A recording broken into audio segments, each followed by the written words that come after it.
ರಾಜ್ಯದ farmer law minister Veerappa Moily ಅವರು ಕರ್ನಾಟಕದ ಮುಖ್ಯಮಂತ್ರಿಗೆ ಒಂದು ಪತ್ರವನ್ನು ಬರೆದಿದ್ದಾರೆ. ಏನಂತ ಅಂತಂದರೆ, ಕಾಲು ತುಳಿತದ ಕೇಸಲ್ಲಿ RCBಗೆ ಬಂದಿರುವ ಕೆಟ್ಟ ಹೆಸರನ್ನು ಅಳಿಸಿ.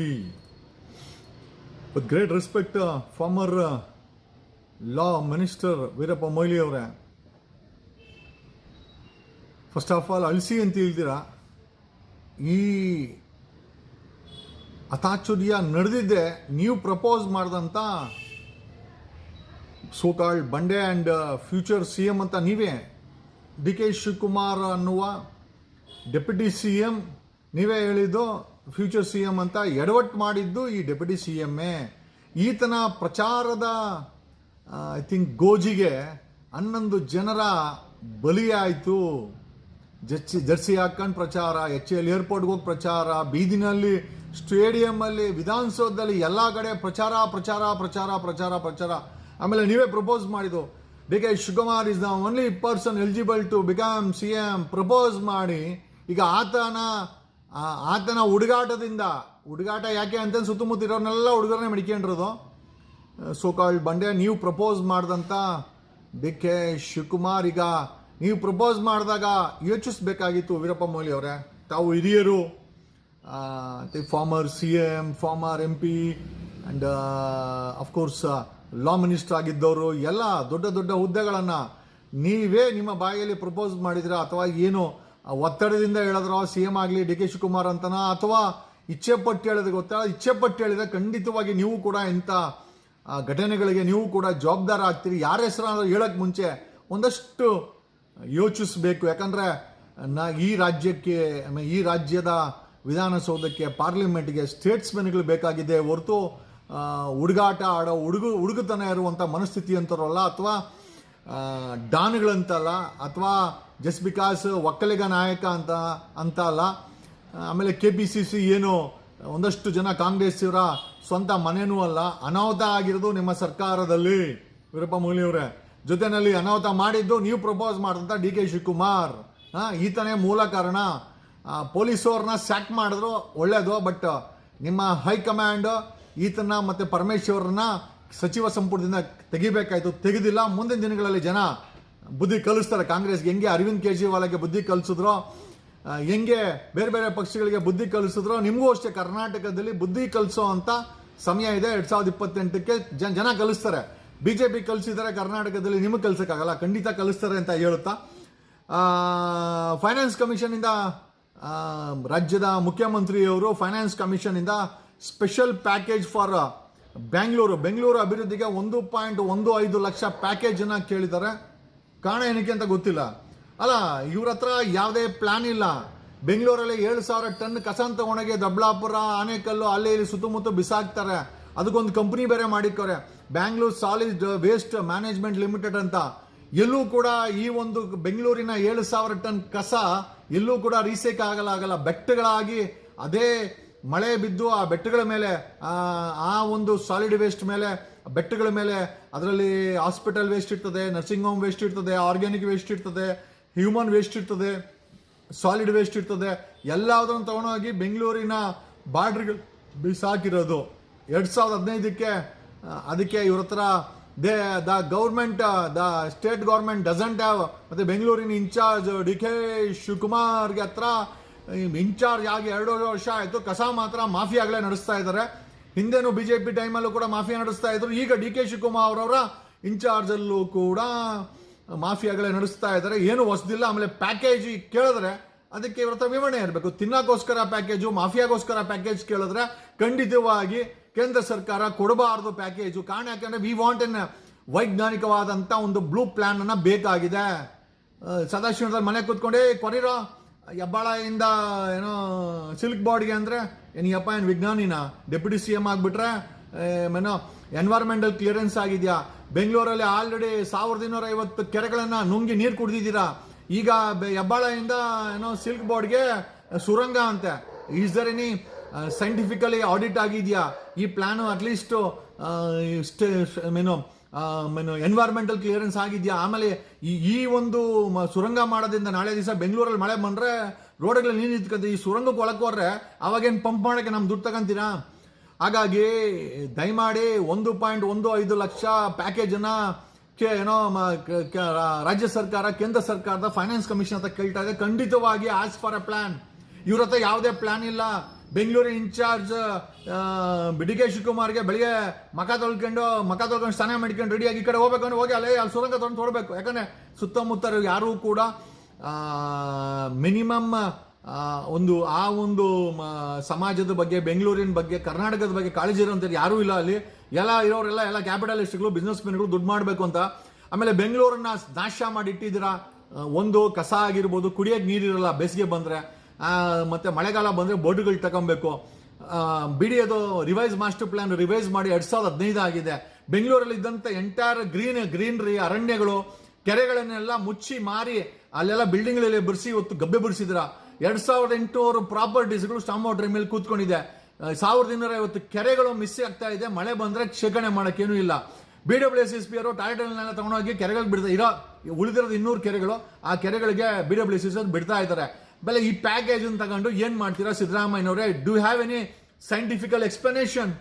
ಯಾರೋ ಬಂದು ಪ್ರಪೋಸಲ್ ಕೊಟ್ಟರು, IAS ಅವರು ಯಾರೋ ಬಂದು ಇಂಜಿನಿಯರ್ಗಳು ಗ್ಯಾಂಗೋ, ಕಾಂಟ್ರಾಕ್ಟರ್ ಗ್ಯಾಂಗೋ ಈಸ್ಕೊಂಬನಿ ಅಂತಂದ್ರೆ ನೀವು ಈಸ್ಕೊಂಬಂತಂದ್ರೆ do you have any master plan? ಆಮೇಲೆ ಬೆಂಗಳೂರಿನ CM ಸಿದ್ದರಾಮಯ್ಯನವರೇ, ಬೆಂಗಳೂರಿನ ಇನ್ಫ್ರಾಸ್ಟ್ರಕ್ಚರ್ ಆಡಿಟ್ ಆಗಿದೆಯಾ? ಆಗಿಲ್ಲ. ಜನಸಂಖ್ಯೆ 1.4 ಕೋಟಿ, ನಿಮಗೆ ಗೊತ್ತಾಯ್ತು ಅಲ್ಲ? ಗೊತ್ತಿಲ್ಲ, ಯಾಕಂದ್ರೆ ನಿಮ್ಗೆ ಮರವು ಜಾಸ್ತಿ. ಆಮೇಲೆ ವೆಹಿಕಲ್ ಪಾಪ್ಯುಲೇಷನ್ 1.2 ಕೋಟಿ. ಬೆಂಗಳೂರಿನ ಸಮಸ್ಯೆ ಬಗೆಹರಿಸಬೇಕಂದ್ರೆ ಮೊದಲು ಮಲ್ಟಿ ಸ್ಟೋರಿಡ್ ಬಿಲ್ಡಿಂಗ್ಗಳ ಕಟ್ಟಡಗಳ ಕೆರೆಗಳು ಮಿಸ್ ಆಗ್ತಾ ಇದೆ. ಮಳೆ ಬಂದ್ರೆ ಶೇಖರಣೆ ಮಾಡಕ್ಕೇನು ಇಲ್ಲ. BWSSP ಅವರು ಟಾಯ್ಲೆಟ್ನೆಲ್ಲ ತಗೊಂಡೋಗಿ ಕೆರೆಗಳಿಗೆ ಬಿಡ್ತಾ ಉಳಿದಿರೋದು 200 ಕೆರೆಗಳು, ಆ ಕೆರೆಗಳಿಗೆ BWSS ಬಿಡ್ತಾ ಇದ್ದಾರೆ. ಬೆಲೆ ಈ ಪ್ಯಾಕೇಜ್ ತಗೊಂಡು ಏನ್ ಮಾಡ್ತೀರಾ ಸಿದ್ದರಾಮಯ್ಯನವರೇ? Do have any scientifical explanation? ಯಾರೋ ಬಂದು ಪ್ರಪೋಸಲ್ ಕೊಟ್ಟರು, IAS ಅವರು ಯಾರೋ ಬಂದು ಇಂಜಿನಿಯರ್ಗಳು ಗ್ಯಾಂಗೋ, ಕಾಂಟ್ರಾಕ್ಟರ್ ಗ್ಯಾಂಗೋ ಈಸ್ಕೊಂಬನಿ ಅಂತಂದ್ರೆ ನೀವು ಈಸ್ಕೊಂಬಂತಂದ್ರೆ do you have any master plan? ಆಮೇಲೆ ಬೆಂಗಳೂರಿನ CM ಸಿದ್ದರಾಮಯ್ಯನವರೇ, ಬೆಂಗಳೂರಿನ ಇನ್ಫ್ರಾಸ್ಟ್ರಕ್ಚರ್ ಆಡಿಟ್ ಆಗಿದೆಯಾ? ಆಗಿಲ್ಲ. ಜನಸಂಖ್ಯೆ 1.4 ಕೋಟಿ, ನಿಮಗೆ ಗೊತ್ತಾಯ್ತು ಅಲ್ಲ? ಗೊತ್ತಿಲ್ಲ, ಯಾಕಂದ್ರೆ ನಿಮ್ಗೆ ಮರವು ಜಾಸ್ತಿ. ಆಮೇಲೆ ವೆಹಿಕಲ್ ಪಾಪ್ಯುಲೇಷನ್ 1.2 ಕೋಟಿ. ಬೆಂಗಳೂರಿನ ಸಮಸ್ಯೆ ಬಗೆಹರಿಸಬೇಕಂದ್ರೆ ಮೊದಲು ಮಲ್ಟಿ ಸ್ಟೋರಿಡ್ ಬಿಲ್ಡಿಂಗ್ಗಳ ಕಟ್ಟಡಗಳ ಲೈಸೆನ್ಸ್ ರದ್ದು ಮಾಡಬೇಕು, ಕನ್ಸ್ಟ್ರಕ್ಷನ್ ಸ್ಟಾಪ್ ಮಾಡಬೇಕು. ವೆಹಿಕಲ್ ರಿಜಿಸ್ಟ್ರೇಷನ್ ಪ್ರತಿದಿನ 3000 ವೆಹಿಕಲ್ಸ್ ರಿಜಿಸ್ಟ್ರೇಷನ್ ಆಗ್ತಾ ಇದೆ. Every day 3000 vehicles are adding to ದಷ್ಟು ರೋಡ್ಸ್. ರೋಡ್ ಯಾವುದು ಅಗಲ ಆಗ್ತಾ ಇಲ್ಲ. ಬೆಂಗಳೂರಲ್ಲಿ ಎಲ್ಲೆಲ್ಲಿ ಸಿಕ್ಕರೆ ಅಲ್ಲೆಲ್ಲಿ ಪರ್ಮಿಷನ್ಗಳನ್ನ ಕೊಟ್ಟು TDR ಅನ್ನೋ ಹೆಸರಲ್ಲಿ 40 ಫ್ಲೋರ್ 50 ಫ್ಲೋರ್ಗಳು ಕಟ್ಟಿ ಇವತ್ತು we don't have a infrastructure. ವೈಜ್ಞಾನಿಕವಾದಂಥ ಇನ್ಫ್ರಾಸ್ಟ್ರಕ್ಚರ್ ಇದೆಯಾ? ಬೆಂಗಳೂರಿನ ಇನ್ಫ್ರಾಸ್ಟ್ರಕ್ಚರ್ ಆಡಿಟ್ ಆಗಿದೆಯಾ? ಕಸಕ್ಕೆ ಸೊಲ್ಯೂಷನ್ ಮಾಡಿದಿರಾ? ರೀಸೈಕಲ್ ಆಗ್ತಾ ಇದೆಯಾ? ಅದರಿಂದ ನೀವು ತಗೊಂಡೋಗಿ ಬೆಂಗಳೂರಿನ ಕಸವನ್ನ 7,000 ಟನ್ ತಗೊಂಡೋಗಿ ಬಿಸಾಕೋದ್ರಿಂದ ಜನರಿಗೆ BP, ಶುಗರ್, ಇಲ್ಲಿ ಬದುಕ್ತಾ ಇರೋದು ಆಸ್ಪತ್ರೆಗಳು, ಮೆಡಿಕಲ್ ಸ್ಟೋರ್ ಅವರು, ಸೊರಗ್ತಾ ಇರೋದು ಸಾರ್ವಜನಿಕರು. ಟ್ಯಾಕ್ಸ್ ಕಟ್ತಾ ಇದ್ದಾರೆ, 4,500 ಟ್ಯಾಕ್ಸ್ ಕಟ್ಟಿ ಜೊತೆನಲ್ಲಿ ಈಗ ಈ DK ಶಿವಕುಮಾರ್ಗೆ ಏನೋ ಕಾವೇರಿ ಆರತಿ ಅಂತೆ ನೀರನ್ನು ಸಹ ಮಾಡ್ತಾ ಇದ್ದೀರಾ. ಅದು ಯಾವ ಮುಖ ಇಟ್ಕೊಂಡು ಇವೆಲ್ಲ ಪ್ರಪೋಸಲ್ಗಳು ಮಾಡ್ತಿರೋ ನಮ್ಗಂತೂ ಗೊತ್ತಿಲ್ಲ. ಬೆಂಗಳೂರಿನ ಇನ್ಫ್ರಾಸ್ಟ್ರಕ್ಚರ್ ಮೊದಲು ಆಡಿಟ್ ಆಗಬೇಕು. ಬೆಂಗಳೂರಲ್ಲಿ ರಿಜಿಸ್ಟ್ರೇಷನ್ ಆಗ್ತಾರ ವೆಹಿಕಲ್ಸ್ RTO ನಲ್ಲಿ ಸ್ಟಾಪ್ ಮಾಡಬೇಕು. ಬೆಂಗಳೂರಿನ ಕಸಕ್ಕೆ ನೀವು ರೀಸೈಕಲ್ ಪ್ಲಾಂಟ್ಗಳನ್ನ ಎಸ್ಟಾಬ್ಲಿಷ್ ಮಾಡಬೇಕು. You should enforce. 1 ಗ್ರಾಮ್ ಕಸ ಆಚೆ ಹೋಗ್ಬಾರ್ದು. ಒಂದು ಸಣ್ಣ ದೇಶ ಸ್ವೀಡನ್ ದೇಶದಲ್ಲಿ ಕಸವನ್ನ ಖರೀದಿ ಮಾಡಿ ಅಲ್ಲಿ ರೀಸೈಕಲ್ ಮಾಡಿ ಎಲೆಕ್ಟ್ರಿಸಿಟಿ ಜನರೇಟ್ ಮಾಡ್ತಾರೆ, ರೀಸೈಕಲ್ಡ್ ಪ್ರಾಡಕ್ಟ್ಸ್ ಮಾಡ್ತಾರೆ, ಗೊಬ್ಬರನ ಮಾಡ್ತಾರೆ. 20 ವರ್ಷಕ್ಕೆ ಮುಂಚೆ ನಿಮ್ಮ ಕೈಗೆ ದುಡ್ಡು ಕೊಟ್ಟು ಬರೀ ಕಾಂಟ್ರಾಕ್ಟರ್ಗಳು, ಅದ್ರಲ್ಲಿ ಬರೋ ಕಮಿಷನ್ ಅಲ್ಲಿ MLAಗಳು, ಮಿನಿಸ್ಟರ್ಗಳು, ಸರ್ಕಾರದಲ್ಲಿ ಕೂತಿರೋ ಅಂತ ಯಜ್ಞಗಳು ತಿಂದು ಮಾಡ್ತಾ ಇದೆ ಹೊರತು ಎಲ್ಲೂ ಕೂಡ there is no proper blue plan for Bangalore city. ಏನೋ ಪ್ಲಾನ್ ಇಲ್ಲ ಅಂತಂದ್ಮೇಲೆ ಕಾಂಟ್ರಾಕ್ಟರ್ಗಳು ಇವ್ರುಗಳಿಗೆ ಕಮಿಷನ್ ತಿನ್ನಕ್ಕೋಸ್ಕರ ಫೈನಾನ್ಸ್ ಕಮಿಷನ್ ಹತ್ರ 1.15 ಲಕ್ಷ ಹಣವನ್ನ ಗ್ರಾಂಟ್ಸ್ ಕೇಳ್ತಾ ಇದ್ದೀರಾ ಸಿದ್ದರಾಮಯ್ಯನವರೇ? ಏನ್ ಪ್ಲಾನ್ ಇದೆ ನಿಮ್ಮ ಹತ್ರ? Why can't you explain to the people of ಕರ್ನಾಟಕದ ಜನರಿಗೆ ಯಾಕೆ ಎಕ್ಸ್ಪ್ಲೈನ್ ಮಾಡಕ್ಕೆ ಹೇಳಿ. ನಿಮ್ಮ IAS ಅವ್ರಿಗೆ ಬ್ರೀಫ್ ಮಾಡಕ್ಕೆ ಏನಕ್ಕೆ ಬೇಕು ಅಂತ. ಇಲ್ಲಿರುವಂತಹ ಇನ್ಫ್ರಾಸ್ಟ್ರಕ್ಚರ್ ಆಡಿಟ್ ಆಗಿಲ್ಲ. ಬೆಂಗಳೂರಲ್ಲಿ BWSSB ತಗೊಂಡಾಗ ಎಲ್ಲ ಕೆರೆಗಳಿಗೆ 200 ಕೆರೆ ಇದೆ, 200 ಕೆರೆಗೆ ಟಾಯ್ಲೆಟ್ ಬಿಡ್ತದೆ. ಅವ್ರು ಕೂಡ STPಗಳು ಹಾಕಿಲ್ಲ. ಗ್ರೀನರಿ 70% ಇತ್ತು, ಇವತ್ತು ಉಳಿದಿರೋದು 2%. ಅರಣ್ಯಗಳನ್ನ ಉಳಿಸಿಲ್ಲ, ಮರಗಳನ್ನ ಉಳಿಸಿಲ್ಲ. ಆಮೇಲೆ ಬರೀ ಗಬ್ಬು ನಾತ ಹೊಡಿತದೆ. 7,000 ಟನ್ ಕಸಂ ತಗೊಂಡೋಗಿ ಬೀದಿಲಿ ಬಿಸಾಕ್ತೀರಾ? ಏನಕ್ಕೋಸ್ಕರ ಗ್ರಾಂಟ್ಸ್ ಕೇಳ್ತಾ ಇದ್ದೀರಾ? ನಿಮ್ಮ ಎಮ್ ಎಲ್ ಎಗಳಿಗೋಸ್ಕರ, ಮೇವ್ಗೋಸ್ಕರನಾ, ಅಥವಾ ಕಾಂಟ್ರಾಕ್ಟರ್ ತಿನ್ನೋ ಮೇವುಗಳಿಗೋಸ್ಕರನಾ, ಅಥವಾ ಮುಂದೆ ಯಾವ್ದಾನ ಎಲೆಕ್ಷನ್ ಬರುತ್ತೆ ಒಂದು ಸ್ಪಾನ್ಸರ್ ಬರಲಿ ಅಂತನಾ?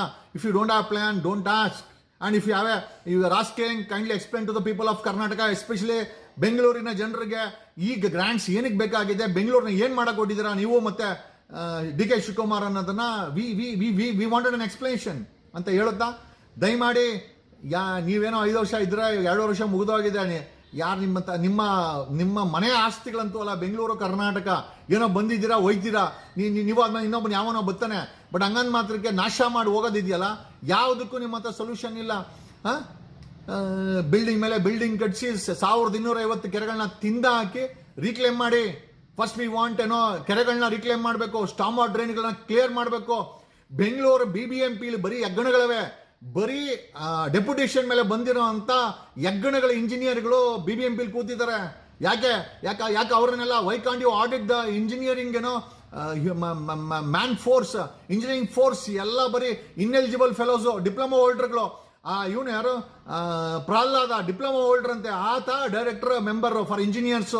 ಈ ರೀತಿ ಇನ್ಎಲಿಜಿಬಲ್ ಫೆಲೋಸು, ಆಮೇಲೆ ಡೆಪ್ಯುಟೇಷನ್ ಬಂದು ಲೂಟಿ ಮಾಡುವಂತ ಅಧಿಕಾರಿಗಳು, ರೆವಿನ್ಯೂ ಇನ್ಸ್ಪೆಕ್ಟರ್ಗಳು, ಸಾಲಿಡ್ ವೇಸ್ಟ್ ಮ್ಯಾನೇಜ್ಮೆಂಟ್ ಮಾಡುವಂತ ಇಂಜಿನಿಯರ್ಗಳು ಕೂತಿದ್ದಾರೆ.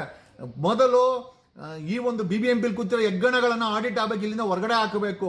ಎರಡನೇದಾಗಿ ಬೆಂಗಳೂರಿಗೆ ಬರ್ತಾರ ನೀರನ್ನ ಮೊದಲು ಕುಡಿಯಕ್ಕೆ ಆದ್ಯತೆ ಕೊಡಬೇಕು, ಕನ್ಸ್ಟ್ರಕ್ಷನ್ಗೆ ರೀಸೈಕಲ್ಡ್ ವಾಟರ್ ಕೊಡಬೇಕು. ಮೂರನೇದು ರಿಜಿಸ್ಟ್ರೇಷನ್ ಆಫ್ ವೆಹಿಕಲ್ ಸ್ಟಾಪ್ ಮಾಡಬೇಕು, ಬೆಂಗಳೂರು ಇನ್ಫ್ರಾಸ್ಟ್ರಕ್ಚರ್ ಆಡಿಟ್ ಆಗಬೇಕು. ಬೆಂಗಳೂರಲ್ಲಿ ಕೆರೆಗಳಿಗೆ ಸ್ಟಾಮ್ ವಾಟರ್ ಡ್ರೈನ್ ಮುಖಾಂತರ BWSSB ಕಕ್ಕಸನ್ನ ಟಾಯ್ಲೆಟ್ ಅನ್ನ ಹರಿಸ್ತಾ ಇದೆ, ಅದು ಸ್ಟಾಪ್ ಆಗಬೇಕು. ಬೆಂಗಳೂರು ಸುತ್ತಮುತ್ತ ತಗೊಂಡೋಗಿ ನೀವು ಬಿಸಾಕ್ತಾರ ಕಸಗೆ ಪ್ಲಾಂಟೇಶನ್ ಹಾಕಬೇಕು. ಅಷ್ಟೆಲ್ಲ ಮಾಡಂಗಿದ್ರೆ ಆಮೇಲೆ ಎಲ್ಲದಕ್ಕಿಂತ ಹೆಚ್ಚಾಗಿ ಇಲ್ಲಿರೋ ಪಾಪ್ಯುಲೇಷನ್ಗೆ ಸೌಕರ್ಯ ಕೊಡಬೇಕು. Traffic is congested. ನಿಮ್ಮ ಹತ್ರ ಏನು ಸೊಲ್ಯೂಷನ್ ಇಲ್ಲ, ತಗೊಂಬರೋದು ತಿನ್ನೋದು. ಏನು ಮೇವುಗೋಸ್ಕರ ಕೇಳ್ತಾ ಇದ್ದೀರಾ? And if you really serious about this improving the Bangalore infrastructure, kindly explain. ಸಿದ್ದರಾಮಯ್ಯನವರು ನಿಮ್ಮ ಮೇಲೆ ಜವಾಬ್ದಾರಿ ಇದೆ, ಎಕ್ಸ್ಪ್ಲೈನ್ ಮಾಡಿ. Definitely will also recommend. ತಿನ್ನಕ್ಕೆ ಮೇವ್ಗೆ, ಅಧಿಕಾರಿಗಳಿಗೆ ಮೇವ್ಗೆ, ಆಮೇಲೆ ಯಾವುದೋ ನಿಮ್ಮ ಪಕ್ಷದವ್ರಿಗೆ ಮೇವ್ಗೆ 40% 50% ಕಮಿಷನ್ಗೆ, ನಾನು ಹೇಳಿಲ್ಲ ಬೊಮ್ಮಾಯಿ ಹೇಳಿದ್ದು, ಕಮಿಷನ್ಗೋ ಆಮೇಲೆ ಇಂಜಿನಿಯರ್ಗಳಿಗೆ ಒಂದಷ್ಟು ಕಾಸು ಮಾಡೋಕ್ಕೋಸ್ಕರ ತರಂಗಿದ್ರೆ ಖಂಡಿತವಾಗಿ ನಮ್ಮ ವಿರೋಧ ಇದೆ. ಮೊದಲು ಬೆಂಗಳೂರಿನ ಇನ್ಫ್ರಾಸ್ಟ್ರಕ್ಚರ್ ಆಡಿಟ್ ಆಗಬೇಕು, ಇಲ್ಲಿರುವಂತ ಸಮಸ್ಯೆಗಳು ಬಗೆಹರಿಸಬೇಕು, ಅದಕ್ಕೊಂದು ಪ್ಲಾನ್ ಬೇಕಾಗಿದೆ ಎಲ್ಲದಕ್ಕಿಂತ ಹೆಚ್ಚಾಗಿ. ಆಮೇಲೆ ಎಲ್ಲೋ ತೂತಿಕ್ತೀನಿ, ಎಲ್ಲೋ PRR ಮಾಡ್ತೀನಿ, ಎಲ್ಲೋ ಇನ್ನೊಂದು ಏರೋಡ್ರಮ್ ಮಾಡ್ತೀನಿ, ಸೆಕೆಂಡ್ ಏರೋಡ್ರಮ್. ಏನಕ್ಕೆ ಇರೋ ಬರೋ ಕೃಷಿ ಜಮೀನುಗಳನ್ನೆಲ್ಲ ಕಿತ್ಕೊಂಡು ಬೆಂಗಳೂರಿನ ಕಟ್ಟಿದಂತ ಕೆಂಪೇಗೌಡರು ರೈತ ಕುಟುಂಬದವರು ಎಲ್ಲಾರು ಕೃಷಿ ಮಾಡಕ್ಕೆ ಜಮೀನನ್ನ ಉಳಿಸಿದೀರಾ? ನಾಶ ಮಾಡಿಟ್ಬಿಟ್ಟಿದ್ದೀರಾ? ಏನ್ ಡೆವಲಪ್ಮೆಂಟ್ ಬೇಕು, ಇನ್ಫ್ರಾಸ್ಟ್ರಕ್ಚರ್ ಬೇಕು? ಏನ್ ಈ ಮಟ್ಟಕ್ಕ ಕಾಸು ಮಾಡೋಕ್ಕೋಸ್ಕರ ಇನ್ಫ್ರಾಸ್ಟ್ರಕ್ಚರ್? BJP ಅವ್ರದ್ದು ಅದೇ ಕತೆ, ಕಾಂಗ್ರೆಸ್ ಅವ್ರದ್ದು ಇದೇ ಕತೆ, ನಮ್ದೆಲ್ಲ ವ್ಯತೆ ಅಂತ ಹೇಳುತ್ತಾ ಈ ವಿಡಿಯೋನ ಮುಗಿಸ್ತಾ ಇದ್ದೀನಿ. ಆಮೇಲೆ ಖಂಡಿತವಾಗಿ ಬೆಂಗಳೂರನ್ನ ಯಾರೋ ನಿಮ್ದು ಆಸ್ತಿ ಅನ್ಕೊಳಕ್ ಹೋಗ್ಬೇಡಿ. ಜಸ್ಟ್ ಬಿಕಾಸ್ ನಿಮ್ ಸರ್ಕಾರ ಇದೆ ಅಂತ ಇವತ್ತು ಇರ್ತೀರಾ, ನಾಳೆ ಎಲೆಕ್ಷನ್ ಬಂದ್ರೆ ಸೋತ್ರೆ ಮನೆಗೆ ಹೋಯ್ತೀರಾ. ನಿಮ್ಮ ಸ್ವಂತ ಆಸ್ತಿಗಳೇನೆಲ್ಲ ಏನೇ ಡಿಸಿಷನ್ ಮಾಡಿದ್ರು ಅದು ಲಾಂಗ್ ಟರ್ಮ್ ಇಂಪ್ಯಾಕ್ಟ್ ಇರಬೇಕು, ಅದರಿಂದ ಒಳ್ಳೇದಾಗಬೇಕು, ಬೆಂಗಳೂರಿಗೆ ಒಳ್ಳೇದಾಗಬೇಕು, ಕರ್ನಾಟಕಕ್ಕೆ ಒಳ್ಳೇದಾಗಬೇಕು, ಕನ್ನಡಿಗರಿಗೆ ಒಳ್ಳೇದಾಗಬೇಕು. ಬಿಟ್ರೆ ಬರೀ ದುಡ್ಡು ಮಾಡೋಕ್ಕೋಸ್ಕರನೋ ಅಥವಾ ಯಾರಿಗೋ ಮುಂಡಾಮೋಚಕ್ಕೋಸ್ಕರನೋ ಅಥವಾ ಯಾವ್ದೋ ಚುನಾವಣೆ ಕಾಸು ಮಾಡೋಕ್ಕೋಸ್ಕರನೋ ಕಮಿಷನ್ಗೋಸ್ಕರನೋ ಮಾಡಂಗಿದ್ರೆ, ಆಮೇಲೆ ಇದಕ್ಕೆಲ್ಲ ಕೇಳಂಗಿದ್ರೆ we want an explanation from the government. ಏನ್ ಬ್ಲೂ ಪ್ರಿಂಟ್ ಇದೆ ಬೆಂಗಳೂರು ಇನ್ಫ್ರಾಸ್ಟ್ರಕ್ಚರ್ದು ಎಕ್ಸ್ಪ್ಲೈನ್ ಮಾಡಿ. ತದನಂತರ ಜನರು ಒಪ್ಕೊಂಡ್ರೆ ಕೇಳಿ, ಇಲ್ಲ ಕೇಳಕ್ ಹೋಗ್ಬಿಡಿ ಅಂತ ಹೇಳ್ತಾ ಈ ವಿಡಿಯೋನ ಮುಗಿಸ್ತಾ ಇದ್ದೀನಿ. Thanks a lot.